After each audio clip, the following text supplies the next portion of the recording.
Our inference can be the pain point for many. I know that, and that's why I'm here today. To clear all the bhram, the problem, the drama that is associated with it. Inference, if it is given in the question, what is implied by the author or what can we infer from there? दोनों में inference मांग रहा है. Let's get that clear first. दूसरी चीज, you have to just go to that relevant portion in the passage and it's all a game of rephrasing. Rephrasing बोले तो put it in your own words. Put it in your own words बोले तो vocabulary, और बस vocabulary बोलते ही पसीना वहीं पे आ जाता है.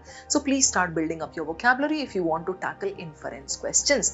Inference में problem क्यों होती है? Because we start complicating the matter.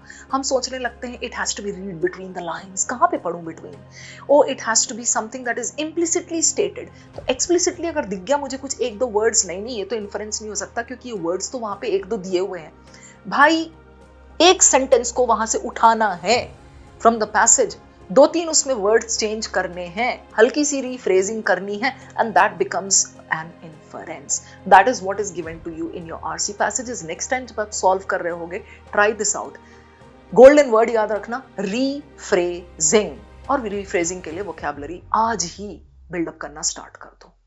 I hope you enjoyed this video. अब मैं आपको एक शॉकिंग फैक्ट बताता हूँ. ये डेटा जो आपकी स्क्रीन पे शो कर रहा है कि iQuanta यूट्यूब चैनल के 60% व्यूअर्स चैनल को सब्सक्राइब नहीं करते. सब्सक्राइब ना करने का रीजन ये हो सकता है कि यार एनीवे जो ब्राउज फीड है उस पर तो वीडियो आ ही जाता है, बट सब्सक्राइब क्यों करना चाहिए वो मैं आपको बता देता हूँ. iQuanta यूट्यूब चैनल का अगर आप प्लेलिस्ट सेक्शन देखोगे, यहाँ पे आपको बहुत सारी यूजफुल प्लेलिस्ट मिलेंगी. अगर आपका अरिथमेटिक वीक है तो ये आप अरिथमेटिक प्लेलिस्ट यहाँ पे चेकआउट कर सकते हो. ज्योमेट्री वीक है तो ज्योमेट्री प्लेलिस्ट चेकआउट कर सकते हो. एल्जेब्रा में प्रॉब्लम आ रहा है तो algebra playlist. And not just this, अभी करंटली जो प्लेलिस्ट चल रहा है वो बहुत ज्यादा इंपॉर्टेंट है, मोस्ट इंपॉर्टेंट 200 क्वेश्चंस का एंड RC 100 वाला प्लेलिस्ट जो शबाना मैम का है. ये सारे जो प्लेलिस्ट के वीडियोस होते हैं इन पे उतने ज्यादा व्यूज नहीं होते बिकॉज ऑब्वियसली जो पढ़ने वाली जनता है वो बहुत कम है. बट अगर आप उनमें से एक हो तो चैनल को सब्सक्राइब कर लो. रेगुलर बेस पे इन प्लेलिस्ट का वीडियो आता रहता है, आपकी फीड में आपको सबसे पहले दिखेगा. एंड नॉट जस्ट दिस, अब जो आने वाला टाइम है उसमें आपका कैट का फॉर्म आएगा, देन डिफरेंट एग्जाम्स के फॉर्म आएंगे, अलग अलग तरीके के नोटिफिकेशन आएंगे.